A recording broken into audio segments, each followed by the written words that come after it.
A very good evening to you. Thanks for joining us on the Tuesday edition. I'm Yemi Adebayo. Well, on the show tonight, there's a lot to talk about. The Ballon d'Or still generating some controversies. Of course, Lionel Messi has won the award. We'll talk about that as we move on the show. We'll also talk about the Super Falcons of Nigeria taking one step closer to qualifying for the women's football event at the 2024 Olympics in Paris. We'll also talk about grassroots sports development. Karate will be on the menu tonight on the show. We will also spare a thought for, of course, Saudi Arabia seem to be getting this big sporting events, and it appears nothing will be in their part as the race to win the bid for the 2034 FIFA World Cup hots up. Australia, of course, pulling out of the race, and so technically leaving Saudi Arabia unopposed. So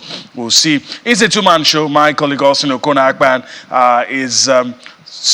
is waiting in the wings and will join us even as we go on the show. But first, let me introduce our partner in the Lagos studio, a man who is wearing a hat that has many feathers. Sometimes I don't know how to introduce him. Shola Regis joins us tonight.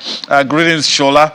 Thanks for having you with us tonight. It's a loaded package, but I don't know where to start. But once again, thank you for finding out time to be with us on the show. Always a pleasure to be here. I always marvel at this studio. I love it. And I know you guys are doing great. So yeah, it's a good thing to, get this chance to always, talk sports. All right, while we wait for Austin to join us, let's talk about the Ballon d'Or. We've talked extensively about it before we came on set, and the awards has gone out to the winners based on what the organizers feel. But I want to get your thoughts. My thoughts, yeah, well-organized event again. Everything went smoothly.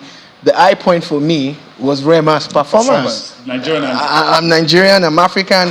It's a big deal, because a few months ago, it was Davido at the PFA Awards in England. Now it's Rema, on that stage. That's a big deal. So that's the high point for me now.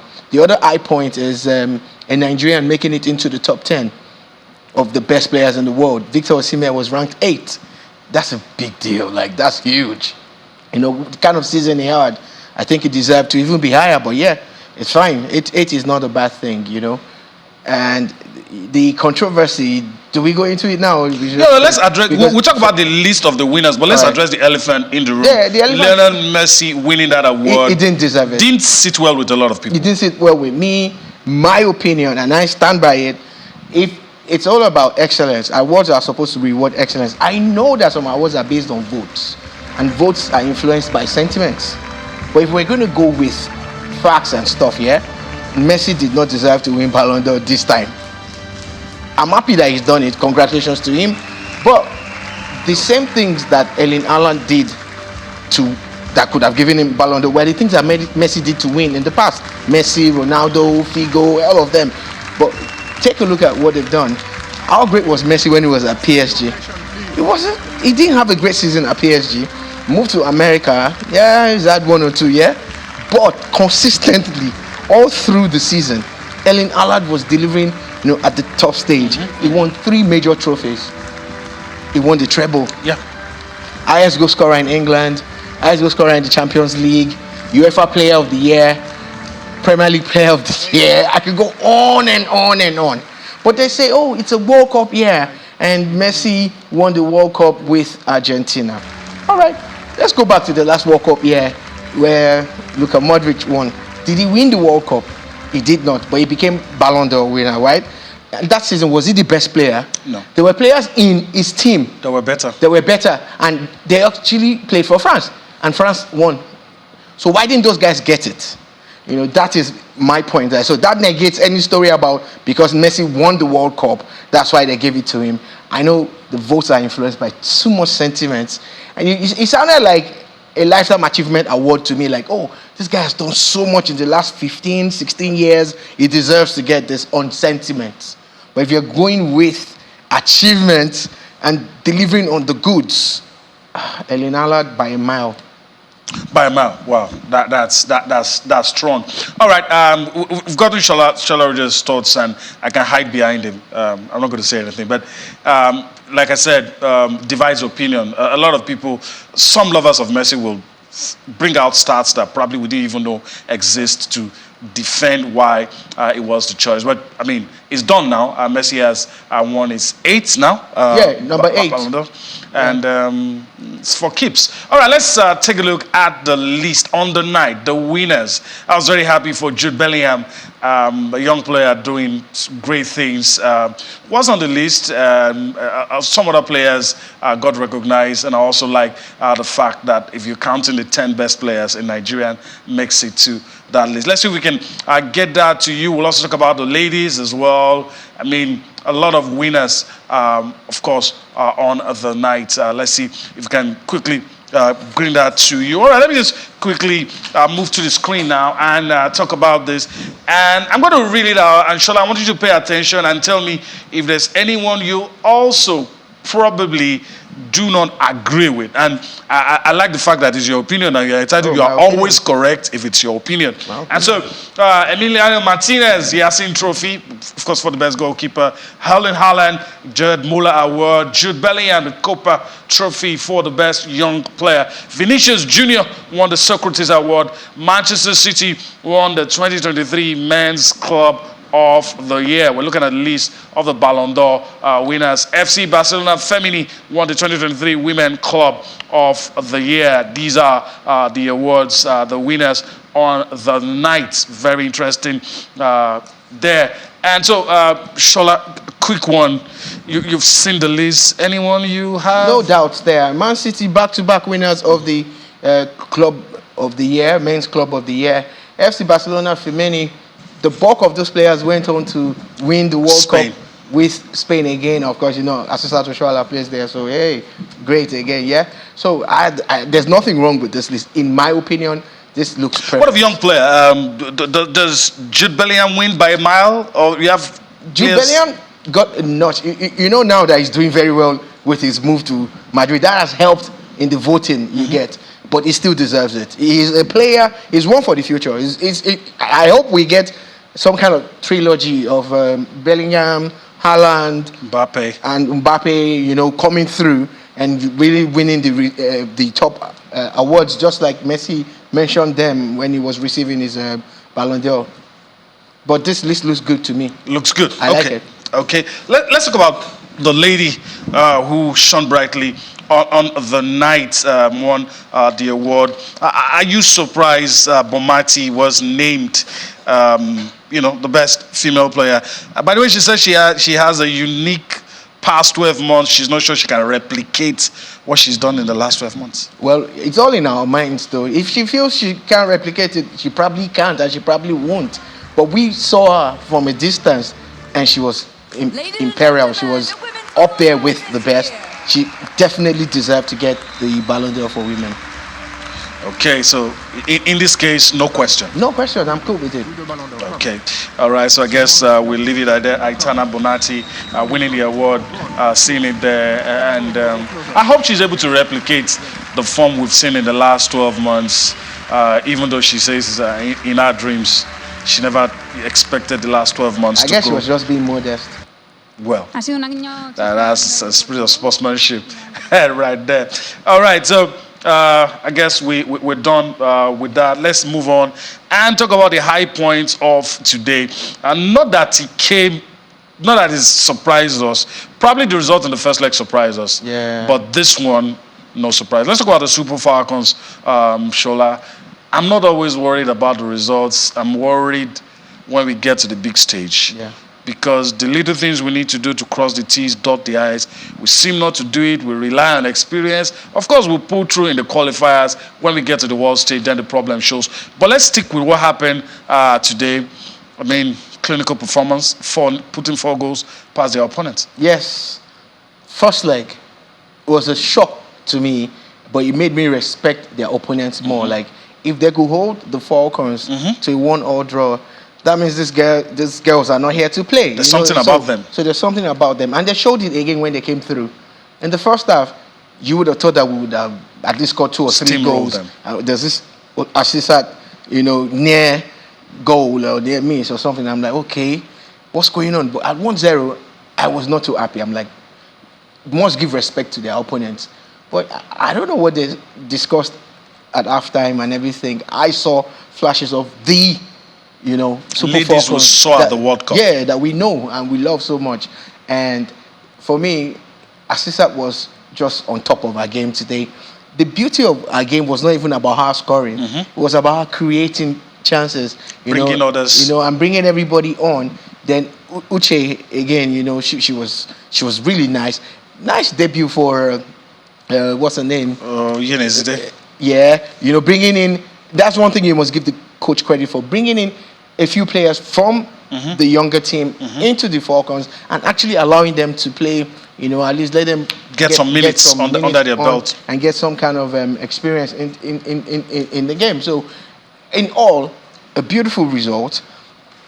Not exactly what maybe we're becoming like more predictable now. I don't know. Or maybe it has to do with preparations. They could have had better preparations. Maybe. Yeah. But let us rest for a bit and congratulate the team. They won, 4-0. And now we need to wait for either Cameroon or whoever is putting our front. All right, let's just give you a confirmation of the results. Again, I just quickly pop up to the screen and show you. Shola has talked about it. But let's give you the match details. It's on the screen, so I'll just go and just let you see. Okay, I'm very sure it's going to come up on the screen. Of course, pictures from their training that you can see right there. And of course, we won that game, an Olympic qualifier. Next year, we're going to be at the Olympics if we scale the next hurdle, which is whoever is put in front of us. But there you have it on your screen. I'm very sure it's going to come up. Nigeria hammering Ethiopia by 4 goals. Was a very, very good day. But Shola Rogers, we have to, as much as we may try to avoid talking about this, but the fact that they don't have a substantive, I don't know, some will say there's just little issues that need to be tied up, but I still feel some of these issues need to be handled better than it currently is. So the question is, who actually is handling this team? I think we need to get our ducks in a row. Don't throw me out, Yemi. Don't do it. I'm holding back from saying a whole lot of stuff, yeah? But hey, it's our job. We have to do it. Without a substantive coach, they scored 4 goals and defeated Ethiopia. That's what we've been saying all along, that we have the talent. So we need a very good coach to bring out this team to our next Get us to that level. Take us to the next level. And I'm sorry, I don't care what everybody's going to say. The last coach, if it's the one they're still bringing back, good luck to them. He didn't really add anything to the team. And now you can see that without all of that, they're still getting the results. We need a coach that can really, really bring out the best in this team. And if you're bringing someone who is an expatriate, he has to be top. He has to be better than what we have on ground, or else look inwards. Give a Nigerian coach the chance and give them the same opportunity and the same support that you give the expatriates. But regardless, look at the results. But here is where I also have a problem. I don't know if you're going to agree with me. Even when you bring expatriates, do we really create the enabling environment? Because we tend to think that football is just about national teams. Yeah. Scolari, when he was coach of South Africa, said there are things that there are processes a player needs to be put through before he gets to the senior national team. I'm not going to teach you how to head the ball in the senior national team. I'm not going to teach you how to control the ball. Your coaches should have done that to you. That's development. So that's why I said you were drawing me out. Like, I've been holding back. I'm not trying to say a whole lot of stuff. You hear me? Our administrators are the problem. I saw a tweet from someone a few minutes ago before coming on set. It said that people are complaining about government-owned football teams in the NPFL, in our own Premier League. But that's not the problem. The problem is the administrators of those teams. That's the problem. It's the same thing with the administrators of Nigerian football. You get, I saw a press release like, that they welcome, the NFF said they welcome criticism if it's constructive, right?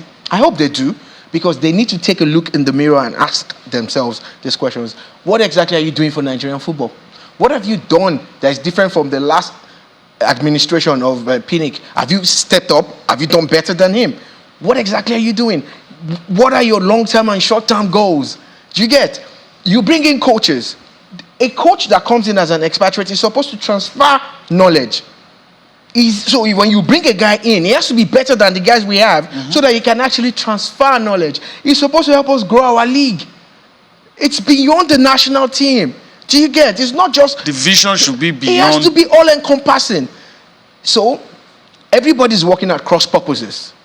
Everybody is just doing their thing. And whenever these coaches get the job, yes, you're right, they don't get the support that they should get. We know of coaches who are Nigerian-born coaches who had to use their own funds to transport a national team representing Nigeria from training to hotel and back. Use their money to cut the football pitches. Use their money to buy footballs that the players they have to get their other colleagues to come and support them. You know these are facts, right? And when they go out, before you say, they've gotten to the quarterfinals, administrators are there. It's a flooding. Governors are there, ministers are there, and all of them are failing at the grassroots level where they should be investing in. They're failing because they're not helping them grow.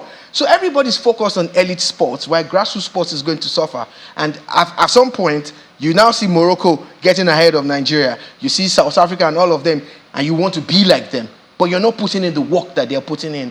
So it's going to be a vicious circle. Can we... And we're always going to be going round and round in circles until the president of Nigeria and the governors take sports serious and put the round pegs in the round holes. Sure. Stop treating sports like something for the boys. Let me say this. I know, maybe trying to play devil's advocate. If the results we're getting with the national teams, if they're good, can we gloss over all the other inadequacies? No, we shouldn't. And that's always been the problem. We're always papering over the cracks. You know, as soon as the Super Eagles get one nice result, everybody forgets that some people were not paid their allowances the last time they went out. Do you understand? I'm not saying that specifically. I'm just saying that as soon as a good result comes in, we forget about the real thing. It's time for us to do a reset. Like, take time out and break it down. What are your long-term goals? What are your short-term goals? Nigeria was trying to host all African games, and we're competing against Morocco. We could not stand alone. We had to get Benin Republic. We hosted that tournament in 1980, all by ourselves. Now, the last one, we had to pair up with Ghana. Now we were trying to pair up with Benin. What is wrong with us? How come we don't even have four stadiums that can host international football? That we don't need to touch up. That you don't need to. You know, every time there's going to be an international game, they start doing some things in the backyard. We see them now. Are we not always there? We see it. And you want the best results. You want to contest against people who have built stadiums, they've turned sports into a science. It's an art. It's a business. To Nigeria, it's a pastime. Until we move past that mentality, me and you, we're going to be talking, and that's why I actually got tired of talking Nigerian sports. I've said it many times. You could play back what we did 5 years ago, and probably Shola said the same things he said. I probably said it 5 years ago, yeah. But we're hoping the administrators are listening. This is not playing down on the success of the Super Falcons or the senior national teams, but we need to have a holistic approach and make things right. Other nations are catching up. You can just close your eyes and open, and we'll be behind. We need to go on a break, but just to quickly tell you that When we return from that break on our DSTV platform, you're going to be seeing Inside Niger Delta. On all other platforms, Sports Tonight will continue. Let's go for that break. When we return, we'll take a look at the Nigeria Professional Football League. We'll also take a look at what Saudi Arabia is doing. Some people are calling it sports washing. Well, I don't think it's that anymore. They're winning everybody over. We'll talk about all of that when we return from this break.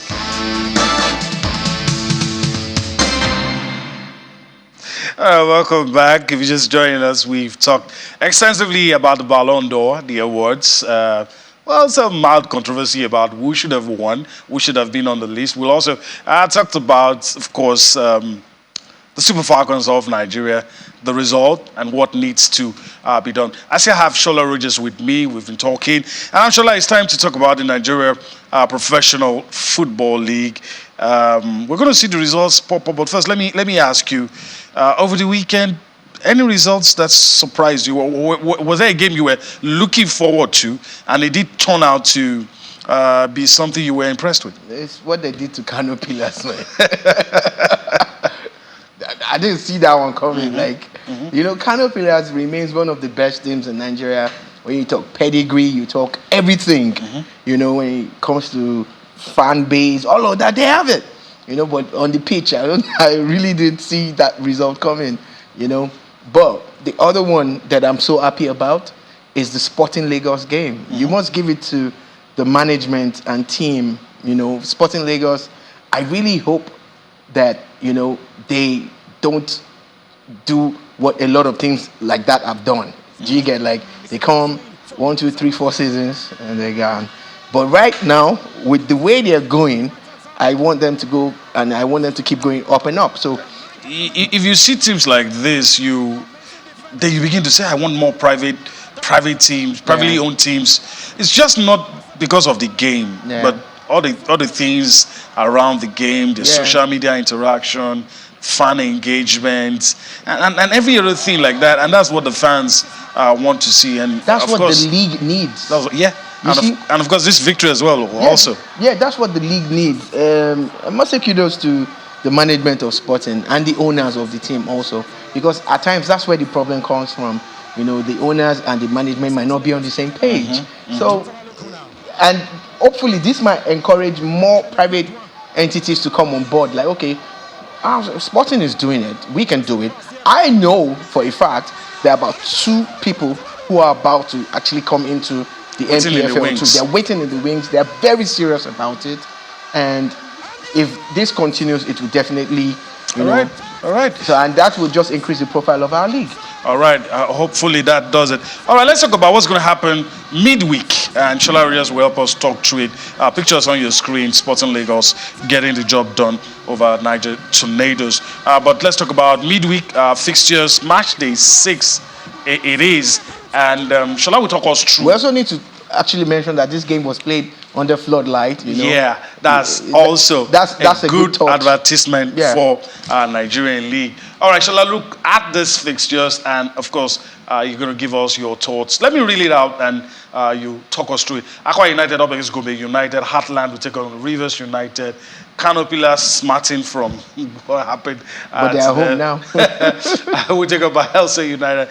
Kora United will take on Sporting Lagos. This time they're playing away, so we'll see match day 6 fixtures for tomorrow. All right, so let's talk about what we have on the screen, Shola. Any of these games catch your fancy, and what should be the expectation? So, Kano Pillars, like you pointed out, they're not going to lose back-to-back. And again, they're going home this time. So I'm expecting a roasting for Bayelsa. I'm sorry, guys. But Kano is going to come out, guns blazing and all of that. Now, Kwara United and Sporting is going to be an interesting one because Sporting must show that they are good travelers also. So let them walk the talk and, so I'm expecting some kind of fireworks in that one.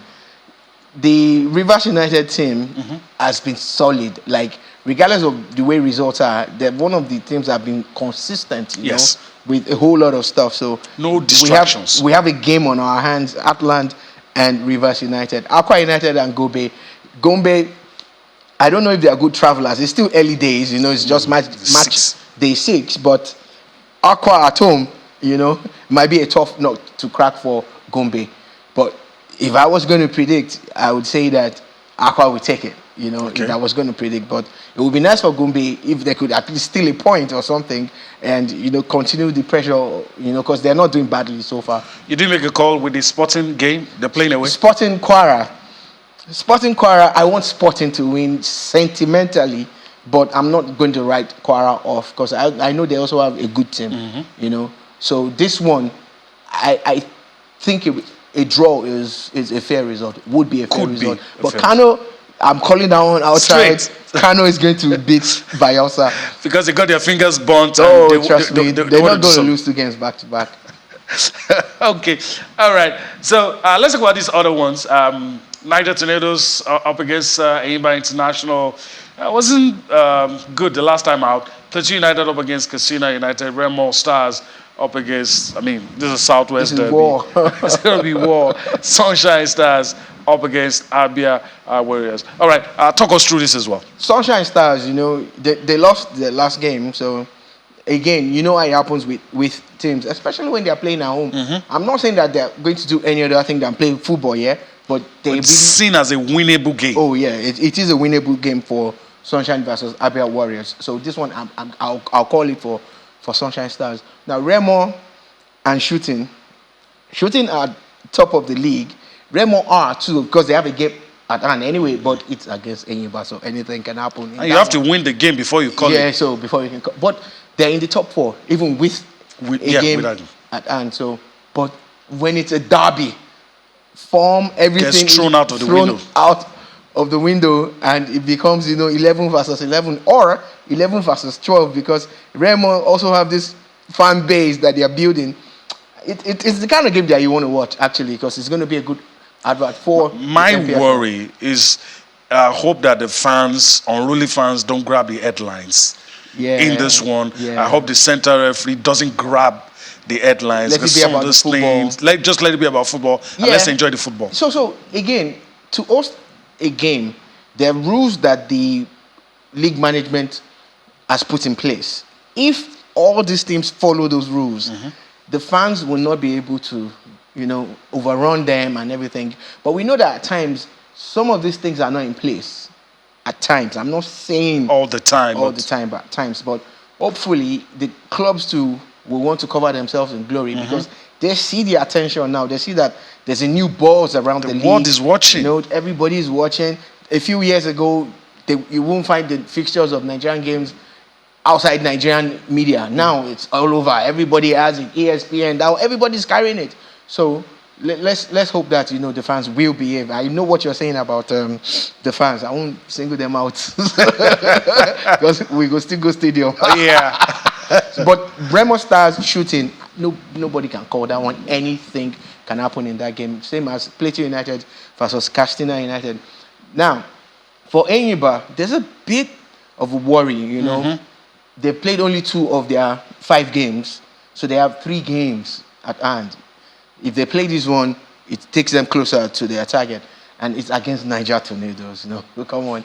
But Enyimba, when you least expect it, because again, maybe some of the experience that they've garnered playing on the continent in those tournaments that they played in might come to bear on this one. And I hope that the reports that I am seeing about some kind of rift or rancor within their ranks is not true. I'm hoping that some of the things that the coach statements attributed to him. The coach, I'm hoping that it will not come back to affect them because they actually have a good team. And if some of the things that we have read are true, then that's where the problem lies. And of course, you don't expect magic from a coach, especially when there's all those kind of talks out there. So Niger Tornadoes. But I want to take you back. They're playing away, and you still feel that their Baile fans can still get something from this.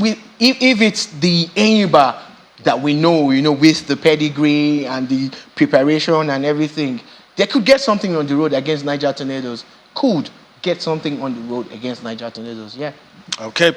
All right. So that's our take on the Nigeria Professional Football League. Let's move on to, of course, the country on everyone's lips. They are attracting all the best sports people in the world. And all the things people have said about Saudi Arabia in times past is getting pushed behind now. I mean, boxing bouts, races, everything is happening. And of course, it seems, Shola, that the path is now clear for Saudi Arabia.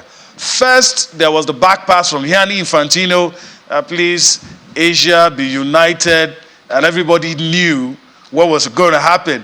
Then Saudi Arabia presented their bid, and the only country who could rival them, Australia, and said, look, let's leave 2034 for Oceania and Asia. And of course, Australia was planning to throw their hat in the ring. Then you now hear explanations, we can't match whatever Saudi Arabia is doing. I guess we should just leave it. But did this come to you as a surprise? No. Look, the world has said a whole lot of stuff, yeah? But the Saudis are staying in the game. Like their heads are in it. And it's not just football, it's sports in general. This guy's kind of built a quick venue when AJ was going to fight there. Like, okay, let's quickly put a venue together. Because money is not a problem. They have the money. So money is not a problem. But the issue now, it's one thing to have money. It's another thing to have vision and to know how to go about it. And they have transferred everything that they've done in their oil business to sports. And it's working. So sports washing and all of that stuff has nothing to do with this. The Saudis don't even care. Say anything you want to say. It has not deterred them one bit. So they deserve to host the World Cup because you know that you are going to get one of the best World Cups ever. You saw what Qatar did. Oh, they're not a football playing nation. Oh, they're this, they're that. Look at what they did. You can't fault the organization of that last World Cup. For me, it was one of the best World Cups I've seen in recent times. Sure. So just picture what Saudi would do. They are even more sports inclined. Look at what they're doing with the league in football. Now the women's league is also picking up. Formula 1 is going to come Formula back. 1 is going to be in Saudi. A lot of boxing is there. Boxing already. Season is open. Yeah. Tennis is already creeping in and all of that. The ATP is already talking about putting one of the games there. So that's what we keep saying, that, if you have the vision, if you have the drive, if you really want to do it, you will do it. And that's what the Saudis are doing. All right, that's what the Saudis are doing. Let's listen to, what comes as an excuse from the Australians, the Australian Football Association, as the reason why they're dropping out, they're pulling out of the bidding process for the 2034 World Cup. It was a strategic decision not to put in an EOI for the 2034 Men's World Cup. We spoke with AFC, we spoke with FIFA, we spoke with other confederations and other countries within the region. We also looked at what putting in an EOI would do in terms of an impact on the 2026 Women's Asian Cup, which we are already bidding for, and the 2029 Men's Club World Cup, which we're exploring at the moment. We felt that we were better served putting our time, our effort and our resources into bidding for the 2026 Women's Asian Cup and also focusing on the 29 Club World Cup, and we think that we would be good candidates for these competitions, and that's where we think we'll allocate our time towards. The 2023 Women's World Cup created an everlasting legacy for football in Australia, for football in our region, and also world football. So we believe that by hosting the 26 Women's Asia Cup, we'll replicate that, we'll do a good job, we will lift the value of the competition for the AFC, and if we are awarded the 29 Club World Cup, we think we can help FIFA take this competition to another level. This will naturally help football in Australia. We saw higher participation numbers, we saw more government investment, we saw more commercial partners come on board with the 2023 Women's World Cup, and our expectation is that would occur with the 26 Women's Asian Cup and also the 2029 Club World Cup if we are successful. All right, James Johnson. Say, look, we're taking our heart off the ring, if I can put it that way. And of course, they're talking about shifting their focus to the 2026 Women's Asian Cup and of course the 2029 Club World Cup. And Saudi Arabia is here to stay. Let's leave it at that. They ain't going anywhere. All right, Shola, let's move on. We're pressed for time, but let's move on. I remember a few years ago, 4 years to be precise, wasn't in this studio, but back in the old studio, we were together. We talked about the Springboks. We talked about what it meant. At that time, they were equaling what the All Blacks have. But now they've surpassed the All Blacks. The most successful rugby nation in terms of the World Cups that they have. I mean, I don't know what else to say about the Springboks. I'm very happy. You know, the sports, talk about inclusion, talk about the journey of South Africa and getting to this point. I'm lost for words. I'm very happy for these South Africans. And truly, the fans are very excited to welcome back the Springboks. Wouldn't you be when your country has produced the world champions back to back? Do you know what it means to win the World Cup back to back? It's amazing. And if you look at their journey, like you talked about, at this particular World Cup, they even lost the game. And at that point in time, everybody was going off. But they dug in deep and came out with their style. And they stayed through. They were close shaves. True to it. They won matches just by points. 1 point, you know, one or two tries. Against France, it was close. Against England, it was very close. Against England, it was very close, but they edged it and all of that. You know, they've like they're kind of defensive. They know how to like soak up pressure, then hit you on the counter and everything.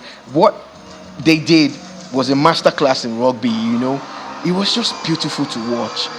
It makes the World Cup more exciting, and I'm just so happy, like following the success of South Africa at the world stage. Now, let it sink in, back to back. And being back to back is not like at home. They actually did it on the road. That's huge. That's massive. In Japan and in France. Yes. You know, back to back. And some of the players are saying this will inspire. I mean, just look at the pictures on your screen. I mean, it meant a lot. The president, Cyril Ramaphosa left the moment they got to the final, booked his ticket. Something told him, my boys will win. Yeah. And he was there. If I was him, I would have gone earlier. You know, I would have gone earlier. I'm just happy. Like, the way they have shown you that rugby is not a game to be put aside, you know, how they are able to manage all these sports and still compete with the only one that you have that you're holding on to. And they do well in others, not sacrificing one for the other. Not to the detriment. You know, that's the problem now. Like, they do sports. We do football and they're the a multi-sport nation. They are. And they're winning. You hear Proteas they're Day, winning. Springboks you have Day. South Africans, you know, in the ATP, they're doing well in tennis. They're doing well in swimming. Do you get? Even all this motorsports, you see them spring up everywhere. Let's take some reactions from that event, the welcome, the how the players were received, and what some of the fans had to say about this historic moment for the Springboks. We're going to make sure that this team transforms, and it transforms not by just putting people of color there. We train them, we make them good enough to be there so that when they do play there, they represent South Africa. And I do believe that everybody who's played in the team has been good enough. I know this win will inspire a lot of people, but it's not going to change how people are in circumstance. But for us as players, it's going to give us a platform that we can open more opportunities, like with our foundation, the works that we do around South Africa. So, yeah, we really hope this just doesn't end in a little bit of celebrations for a week, and it needs to do more. It's nice for me the fact that that I'm moving on to a next chapter, and only a next chapter for a couple of years. And like I mentioned, nobody knows how it's going to go forward. Life has its own way how he deals with it, and the road that he puts you on, or destiny does. So, but hopefully. You'll never know. Hopefully, I'll be back. But yes, again, the players make you nothing. Coaches are nothing without players. Red flag, hanging on your chest. It's a world. For us as players, we represent each and every South African wherever we go. So Yeah, I had a fight with a flag around my face, but that's a law of South Africa. All right. Siya Kolisi, the captain, Shelton Kobe, and the coach having. I'm really, really lost for words, but there's a lot to learn from the South African A example. whole lot. They are the greatest rugby nation In the world. in the world. There's no, forget all the Akas from New Zealand and all. We're talking about. It didn't work this time. On the pitch. It didn't work. Leave your Aka up. These guys didn't even look at them. It didn't look at them. So it's exciting. Let's not rain on their parade. Let's congratulate them and learn from them. Because I'm involved in rugby in Nigeria. This is a time to look inwards now and say, how do we help? How do we help our own team? I was privileged to be where one of the former Springbok players came through to Nigeria, and we were talking, and he told my friend, and my friend relayed to me that from the airport to the hotel on the island, that when he looked at the physique of Nigerians, he was bowled over like, these guys are natural rugby players. They're built for the game. They're built for it. And he spent a few weeks in Nigeria, and he confirmed it. But where are we? We have the talent again. We can't harness it.